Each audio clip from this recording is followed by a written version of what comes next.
Hello everyone, welcome to my channel. तो इस video में हम प्रॉपर तरीके से डिमांड एंड सप्लाई जोन कैसे ड्रॉ करते हैं इसके बारे में देखेंगे। बहुत सारे ट्रेडर्स को एक डिफरेंट सिनेरियो में demand and supply zone draw करने में बहुत सारी डिफिकल्टी फेस करना पड़ता है या फिर बहुत टाइम कन्फ्यूजन भी होता है। हालांकि हमारा जो डिमांड एंड सप्लाई जोन के ऊपर डेडिकेटेड वीडियो था वहाँ पे हमने थोड़ा बहुत डिस्कशन तो जरूर किया था, लेकिन इस वीडियो में हम complete detailed and scientific way से कैसे डिमांड एंड सप्लाई जोन का मार्किंग हम कर सकते हैं इसके बारे में देखेंगे। डिमांड एंड सप्लाई जोन एक बेस कैंडल से ही बनता है। एक्चुअली ये 4 तरीके से हो सकता है: drop base rally, rally base drop, drop base drop या रैली बेस रैली। लेकिन हमें इतना कुछ जानने की जरूरत नहीं है। एक डिमांड जोन हो या सप्लाई जोन हो, कोई भी जोन फॉर्मेशन के लिए 2 तरीके का कैंडल की जरूरत होता है। एक होता है बेस कैंडल और एक होता है एक्सप्लोसिव कैंडल। बेस कैंडल हम सिंपली उसे कहते हैं जिसका बॉडी पूरा कैंडल के रेंज के 50% या उससे कम हो। इसी के साथ बेस कैंडल का जो टोटल रेंज है वो भी थोड़ा स्मॉल रहना चाहिए। जो लोग प्राइस एक्शन फॉलो करते हो उनके हिसाब से जो doji, hammer, inverted hammer, shooting star type का जो कैंडल होता है वही हम बेस कैंडल बोल सकते हैं। एक्सप्लोसिव कैंडल बेस कैंडल के बाद में होना चाहिए कोई भी जोन फॉर्मेशन के टाइम। एक्सप्लोसिव कैंडल का सिंपल मतलब है जिस कैंडल में एक हाई वॉल्यूम है एंड हाई मोमेंटम है, यानी कि हमें समझ में आता है कि इस लेवल से एक high amount of buying order या high amount of selling order execute हुआ है। तो अभी चार्ट पे देख लेते हैं। तो demand and supply zone mark करने के लिए जो पहला आपका रूल है वो सिंपल, जो लास्ट कैंडल आपको दिख रहा है उसका लो एंड हाई के ऊपर आप एक हॉरिजॉन्टल लाइन ड्रॉ कर दो। उसके बाद आप ढूंढो लेफ्ट साइड पे कोई भी बेस कैंडल एंड उसके बाद आपको एक्सप्लोसिव कैंडल मिल रहा है कि नहीं। अगर हम मार्क करने की कोशिश करें तो पहला जो ऊपर हमें सप्लाई जोन मिल रहा है वहाँ पे एक हमें बेस कैंडल मिल रहा है। तो इसका ड्रॉ करने का सिंपल सा तरीका है, जब हम सप्लाई जोन ड्रॉ करेंगे तब हम upper Wick to lower body तक ड्रॉ करेंगे। कुछ केस में हम विक टू विक भी ड्रॉ कर सकते हैं। अगर कैंडल का साइज बहुत ही स्मॉल हो तो हम विक टू विक ड्रॉ कर सकते हैं या फिर हम बॉडी तक भी ड्रॉ कर सकते हैं। लेकिन इस केस में आप देख सकते हो हमारा जो सप्लाई जोन है वो ऑलरेडी मार्केट ने टच कर दिया है, या फिर आप बोल सकते हो ये जो सप्लाई जोन है ये टेस्टेड सप्लाई जोन है, मतलब फ्रेश नहीं है। तो हमारा जो डिमांड एंड सप्लाई जोन के केस में जितना जोन फ्रेश होगा उतना ही स्ट्रांग होगा। अभी बेस कैंडल का नंबर भी मैटर करता है। कोई भी demand and supply zone formation के टाइम 3 से ज्यादा बेस कैंडल नहीं होना चाहिए। अभी अगर हम थोड़ा सा और भी लेफ्ट से देखते हैं तो यहाँ पे हमें फिर से एक बेस कैंडल मिल रहा है, लेकिन सिर्फ बेस कैंडल से होगा नहीं। इसके बाद हमें देखना पड़ेगा इसके बाद कोई एक्सप्लोसिव कैंडल हमें दिख रहा है कि नहीं। तो इसके बाद ऑब्वियसली 1, 2 दोनों ही एक्सप्लोसिव कैंडल हमें मिल रहा है एंड जो लास्ट मार्केट का जो स्विंग हाई है उसका भी ब्रेकआउट देते हुए ये हमें दिख रहा है। तो क्लियरली ये जो डिमांड जोन है ये एक अच्छा डिमांड जोन की तरह वर्क कर सकता है इन फ्यूचर के लिए। लेकिन कोई भी डिमांड जोन मार्क करने का मतलब ये नहीं कि वो डिमांड जोन काम करेगा ही। हमें लोअर टाइम फ्रेम पे जाके एंट्री कंफर्मेशन भी लेना पड़ता है। अगर आप लोअर टाइम फ्रेम पे कैसे एंट्री लेना है डिमांड एंड सप्लाई जोन के ऊपर वो नहीं जानते हो तो उसके ऊपर बहुत सारे स्ट्रैटेजी हमने ऑलरेडी डिस्कस किया हुआ है। तो आप हमारे YouTube प्लेलिस्ट पे जाके डिमांड एंड सप्लाई जोन के ऊपर सारे स्ट्रैटेजीज देख सकते हो। इसके अलावा अगर आप टेलीग्राम चैनल पे जुड़ना चाहते हो तो जुड़ सकते हो, क्योंकि वहाँ पे आपको लाइव मार्केट में डिमांड एंड सप्लाई जोन के बेसिस पे हर दिन चार्ट्स, लेवल्स, प्रॉपर गाइडेंस वगैरह प्रोवाइड किया जाता है। आप हैप्पी ट्रेडिंग सर्च कर सकते हो टेलीग्राम पे जाके, या फिर चैनल का लिंक आपको डिस्क्रिप्शन बॉक्स पे मिल जाएगा। अभी देखते हैं ये जो डिमांड जोन हमने मार्क किया था ये डिमांड जोन प्रॉपर तरीके से रिस्पेक्ट कर रहा है कि नहीं मार्केट। आप देख सकते हो इस डिमांड जोन को मार्केट ने प्रॉपर तरीके से रिस्पेक्ट किया। इसका रीजन सिंपल है, जहां पे हमने मार्किंग किया था वो देखिए लोअर विक टू बॉडी तक मार्किंग किया था। डिमांड जोन हम lower wick to body and supply zone हम अपर विक टू बॉडी। अगर अपर विक किसी कैंडल में ना रहे तो ओपनिंग प्राइस ही विक माना जाएगा। अभी देखिए यहाँ पे भी एक डिमांड जोन आपको दिख रहा है। यहाँ पे प्रॉपर 2 बेस कैंडल है और उसके साथ एक एक्सप्लोसिव कैंडल है। यहाँ पे जब प्राइस आएगा तब भी हमें प्राइस का रिएक्शन जरूर दिखेगा, लेकिन एंट्री कंफर्मेशन के लिए हमें लोअर टाइम फ्रेम पे स्विच करना पड़ेगा। हालांकि इस वीडियो में हम एंट्री कंफर्मेशन की बात नहीं कर रहे, हम एक प्रॉपर तरीके से सप्लाई एंड डिमांड जोन की बात कर रहे हैं। अगर आप यहाँ पे देखो यहाँ पे भी एक बेस कैंडल के साथ एक एक्सप्लोसिव कैंडल मिल रहा था हमें, जो कि एक सप्लाई जोन था। अगर इस सप्लाई जोन की बात करें तो ये जो सप्लाई जोन है इसको मार्केट ने ब्रीच कर दिया है, मतलब ब्रेक कर दिया है। सिंपली ये सप्लाई जोन में आप देख सकते हो ये जो एक्सप्लोसिव कैंडल है ये इतना स्ट्रॉन्ग नहीं है, इसलिए मार्केट ने ये सप्लाई जोन को ब्रेक कर दिया। अगर हम थोड़ा सा और भी लेफ्ट पे जाके देखें, सिंपली हम जहां पे प्राइस रहेगा ये जो हॉरिजॉन्टल लाइन है उसको वहां तक ड्रॉ करते रहेंगे। हमारा अपर जो रेंज है वो रहेगा यहाँ और लोअर जो रेंज है वो रहेगा यहाँ। जब सप्लाई एंड डिमांड जोन हम ड्रॉ करेंगे ऑब्वियसली वो सप्लाई या डिमांड जोन इस रेंज से तो बाहर ही होना चाहिए। जहां तक हमने देख लिया वो एक रेंज सेट हो गया, तो उस रेंज से बाहर ही होना चाहिए डिमांड एंड सप्लाई जोन, उसके अंदर नहीं होना चाहिए। जैसे कि यहाँ पे आप देख सकते हो 3 बेस कैंडल के बाद एक एक्सप्लोसिव कैंडल। अभी ये एक्सप्लोसिव कैंडल आपको इतना स्ट्रॉन्ग नहीं लगेगा, लेकिन आप ये भी कंसीडर करो इसके बाद मार्केट ने एक गैप अप के साथ ओपनिंग किया है। इसका मतलब यहाँ पे जो एक कैंडल है ना, ये एक्चुअली में इनविजिबल एक्सप्लोसिव कैंडल हम बोल सकते हैं। मतलब ये कैंडल दिख तो नहीं रहा है, लेकिन यहाँ पे बायर्स कंप्लीटली डोमिनेशन दिखाए है। तो ये जो डिमांड जोन है तो ये बहुत ही स्ट्रॉन्ग डिमांड जोन है। इस केस में हम कैसे ड्रॉ करेंगे, सिंपली इन तीनों बेस कैंडल का जिसका भी लो सबसे नीचे रहेगा वहां से इन तीनों बेस कैंडल का जिसका बॉडी सबसे हाई रहेगा वहां तक हम डिमांड जोन ड्रॉ करेंगे। ये मेथड बहुत ही सिंपल है, एकदम लोअर वीक, मतलब तीनों में से जिसका वीक लोअर है उससे टू बॉडी जिसका हायर है। आप वीक टू वीक भी कंसीडर कर सकते हो, लेकिन अगर हम बहुत ही स्मॉल रेंज का कोई कैंडल हमें मिले तो उस केस में हम वीक टू वीक मार्क करेंगे, अदरवाइज हम वीक टू बॉडी ही मार्क करने की ट्राई करेंगे। अभी ये जो हॉरिजॉन्टल लाइन है ये लाइन हमारा यहाँ तक आ गया, इससे भी थोड़ा लेफ्ट हम जाएंगे तो ये हमें देखिए एक सप्लाई जोन मिल रहा है, एक सप्लाई जोन यहाँ पे हमें मिल रहा है। लेकिन ये सप्लाई जोन अभी के लिए वैलिड नहीं है, क्योंकि ये सप्लाई जोन हमारा जो हायर रेंज दोनों जो हॉरिजॉन्टल लाइन हमने मार्क किया है उस रेंज के अंदर है। तो हमें डिमांड एंड सप्लाई जोन उस रेंज से बाहर ड्रॉ करना पड़ेगा।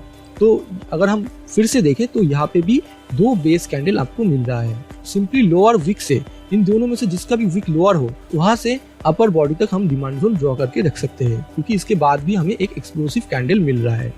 एंड ये जो हॉरिजॉन्टल लाइन है ये हॉरिजॉन्टल लाइन अभी यहाँ तक चला आएगा। तो यहाँ पे जो ये डिमांड जोन है ये वैलिड नहीं रहेगा, क्योंकि ऑलरेडी ये हमारा जो रेंज है उसके अंदर आ गया है। तो हमारा lower range and upper range confirm हो गया है। अगर हमें डिमांड जोन ढूंढना है तो इससे नीचे ढूंढना होगा, अगर सप्लाई जोन ढूंढना है तो इस लाइन से ऊपर ढूंढना होगा।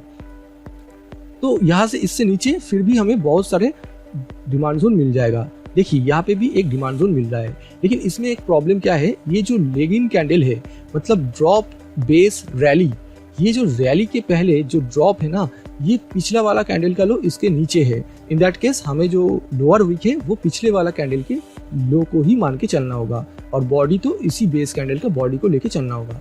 सिंपली इसके बाद हमें 2 एक्सप्लोसिव कैंडल दिख रहा है, तो ये जोन भी हमारे लिए इंपॉर्टेंट है। और अभी जो रेंज है उसको हम शिफ्ट कर देंगे यहाँ। तो अगर हमें इसके बाद डिमांड जोन फाइंड करना है तो इस लाइन के नीचे फाइंड करना पड़ेगा। तो इस लाइन के नीचे फिर से हमें देखो एक डिमांड जोन मिल रहा है, लेकिन यहाँ पे बेस कैंडल बहुत ही ज्यादा है 1 2 3 4। लेकिन अगर फिर भी हम रेफरेंस के लिए मार्क करना चाहे तो ऑब्वियसली लोअर वीक ये है एंड हायर बॉडी यहाँ पे है। एंड इसके बाद आप देख सकते हो बैक टू बैक बहुत ही एक शानदार रैली हमें दिखने को मिला है। तो ये डिमांड जोन हमारे लिए बहुत ही स्ट्रॉन्ग डिमांड जोन की तरह वर्क कर सकता है। और ये डिमांड जोन का एक अचीवमेंट भी है। क्या अचीवमेंट, ये डिमांड जोन पिछले वाला जो स्विंग हाई है उसको ब्रेकआउट भी दिया है। ये भी डिमांड जोन के एक प्रोबेबिलिटी एनहांसर की तरह काम करता है। कोई भी डिमांड जोन या सप्लाई जोन पिछले वाले स्विंग लो या स्विंग हाई को अगर ब्रेक करता है तो वो और भी स्ट्रॉन्ग माना जाता है। अभी ये जो लाइन है ये लाइन को हम यहाँ तक ले आएंगे एंड नीचे फिर से जाएंगे। नीचे अगर हम देखें तो यहाँ तक कोई भी डिमांड जोन हमें नहीं मिल रहा है, तो इस लाइन को हम थोड़ा सा और भी नीचे ले आएंगे एंड इसके नीचे फिर से एक डिमांड जोन हमें मिल रहा है जो कि है यहाँ पे, क्योंकि यहाँ पे हमें क्लियरली 3 बेस कैंडल के साथ एक एक्सप्लोसिव कैंडल दिख रहा है। एंड ये तीनों कैंडल में से आप देखिए जो पहला वाला कैंडल है उसी का बॉडी सबसे ऊपर है, तो वहां से लोअर वीक तक हमने मार्क किया है। तो सिंपली यहाँ पे एक डिमांड जोन हमें मिल गया और ये जो रेंज है अभी यहाँ पे शिफ्ट हो जाएगा। इसके नीचे अगर हम डिमांड जोन फाइंड आउट करने की कोशिश करें तो यहाँ पे भी एक बेस कैंडल दिख रहा है, तो बेस कैंडल के बॉडी से लोअर वीक तक हम मार्क करेंगे। एंड इसके नीचे भी अगर डिमांड जोन आप फाइंड आउट करने की कोशिश करो, इसके नीचे यहाँ से यहाँ तक भी एक डिमांड जोन हमें मिल रहा है। यहाँ पे 3 बेस कैंडल के साथ एक लेग आउट कैंडल या फिर एक्सप्लोसिव कैंडल हमें दिख रहा है। बीच में और भी एक डिमांड जोन है जो कि यहाँ पे है, लेकिन ये डिमांड जोन मार्किंग थोड़ा गलत है। देखिए अगर मान लीजिए जो बेस कैंडल है उससे पहले वाला कैंडल या उसके बाद वाले कैंडल का लो अगर उसके नीचे हो तो हम वहां तक ही वीक मान के चलेंगे एंड लोअर वीक वहां पे ही मार्क करेंगे। थोड़ा सप्लाई जोन की बात कर लेते हैं। यहाँ से पहले रेंज को हम सेट कर लेते हैं। ये यहाँ तक हमारा रेंज सेट हो गया। तो ये जो 2 लाइन आपको दिख रहा है, ये 2 लाइन के बीच में कोई भी डिमांड एंड सप्लाई जोन हम फाइंड आउट नहीं करेंगे। अगर हम सप्लाई जोन की बात करें तो इस लाइन के ऊपर कोई सप्लाई जोन मिलेगा तो ही हम सप्लाई जोन मार्क कर सकते हैं, जो कि हमें नहीं मिल रहा है। तो अभी के लिए ये स्टॉक लाइफ टाइम हाई पे है, तो अपसाइड कोई सप्लाई जोन आपको नहीं मिलेगा। तो कोई और स्टॉक पे देखते हैं कि सप्लाई जोन हम कैसे मार्क करेंगे। तो एक और चार्ट पे हम देख लेते हैं कि सप्लाई एंड डिमांड जोन हम कैसे मार्क करेंगे। तो पहले वाला कैंडल का हाई एंड लो पहले हम मार्क करेंगे हॉरिजॉन्टल लाइन से। इसके नीचे या ऊपर हम सप्लाई या डिमांड जोन फाइंड आउट करने की कोशिश करेंगे। पहला जो सप्लाई जोन है यहाँ से यहाँ तक हमें मिल रहा है, आप देख सकते हो ये हो गया हमारा सप्लाई जोन, क्योंकि यहाँ पे अपर विक से लोअर बॉडी तक हम मार्क कर सकते हैं, या फिर हम अपर विक से लोअर विक तक भी मार्क कर सकते हैं, क्योंकि ये जो कैंडल है इसका रेंज बहुत ही स्मॉल है।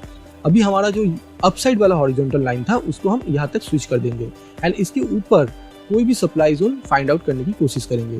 तो इसके ऊपर अगर हम देखें तो यहाँ पे कोई भी सप्लाई जोन नहीं दिख रहा है, तो यहाँ तक हम लाइन को ड्रॉ कर देंगे। फिर इसके ऊपर अगर हम देखने चाहे तो यहाँ पे हमें क्लियरली एक ड्रॉप, बेस ड्रॉप दिख रहा है। ड्रॉप का मतलब जब कैंडल डाउन साइड आता है, बेस कैंडल उसके बाद फिर से ड्रॉप, एंड यहाँ पे आप देखिए फिर से इनविजिबल कैंडल का फॉर्मेशन हुआ है। इनविजिबल कैंडल और कुछ नहीं, एक प्रॉपर सेलर का डोमिनेशन शो करता है। मतलब यहाँ पे अगर मान लीजिए कोई भी कैंडल होता तो अगर गैप डाउन नहीं होता तो अल्टीमेटली सेलर का हेल्प से यहाँ पे एक स्ट्रॉन्ग रेड कैंडल हमें दिख जाता। तो गैप डाउन एक स्ट्रॉन्ग सेलर का ही एग्जिस्टेंस को शो करता है। तो अभी हम यहाँ पे अगर सप्लाई जोन मार्क करने की कोशिश करें, और एक चीज दोस्तों, सप्लाई या डिमांड जोन मार्किंग के टाइम जब हम बेस कैंडल मार्किंग कर रहे हैं, वो बेस कैंडल का कलर कभी भी मैटर नहीं करता, क्योंकि जो भी कैंडल का बॉडी उसके रेंज से 50% या उससे छोटा हो उसका कलर मैटर नहीं करता। उसको एक इंडिसीजन कैंडल बोला जाता है, जहाँ पे सिंपली बायर एंड सेलर का फाइट शो करता है। अभी देखते हैं यहाँ पे सप्लाई जोन कैसे ड्रॉ किया जा सकता है। तो अपर वीक से बॉडी तक हम सप्लाई जोन ड्रॉ कर सकते हैं, या फिर किसी किसी केस में कोई अगर चाहता है तो पूरा वीक टू वीक भी मार्क कर सकते हैं। अभी हमारा जो रेंज है वो हमारा यहाँ तक आ गया, मतलब इसके नीचे हम कोई भी सप्लाई जोन ड्रॉ नहीं करेंगे। इसके ऊपर देखिए फिर से हमें एक रैली बेस ड्रॉप, रैली का मतलब अपसाइड मूवमेंट, बेस कैंडल इसके बाद ड्रॉप, मतलब रैली बेस ड्रॉप वाला सप्लाई जोन मिल रहा है। तो यहाँ पे भी हम मार्क करेंगे अपर वीक से लोअर बॉडी तक। अगर कोई चाहता है तो वीक टू वीक भी मार्क कर सकते हो, क्योंकि इस कैंडल का रेंज बहुत ही छोटा है और हमारा जो मार्किंग रेंज है वो यहाँ तक शिफ्ट हो जाएगा। इसके ऊपर ही हम कोई सप्लाई जोन मार्किंग करने की कोशिश करेंगे।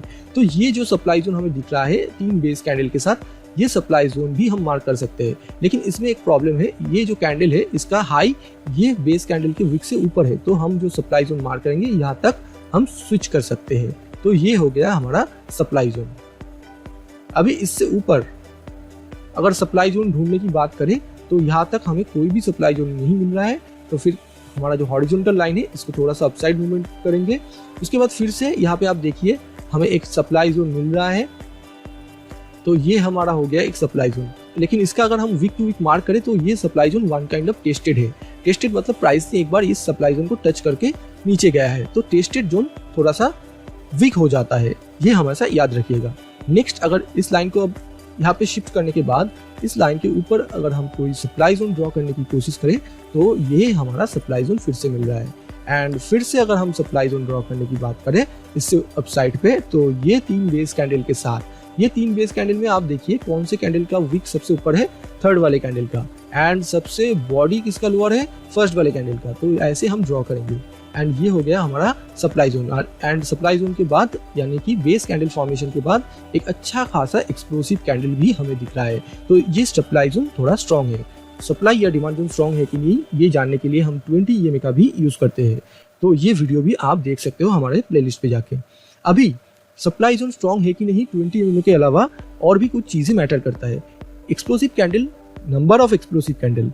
एक्सप्लोसिव कैंडल जितना साइज बड़ा होगा फर्स्ट का उतना ही अच्छा सप्लाई जोन या डिमांड जोन माना जाएगा। एंड उसके बाद अगर back to back explosive candle बनता रहे तो वो और भी ज्यादा स्ट्रॉन्ग सप्लाई या डिमांड जोन माना जाएगा।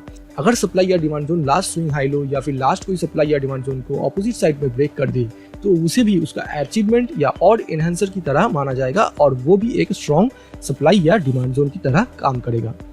तो आशा करता हूँ इस वीडियो के बाद आपको कोई भी सिचुएशन पे सप्लाई या डिमांड जोन मार्किंग करने के लिए प्रॉब्लम नहीं होगा।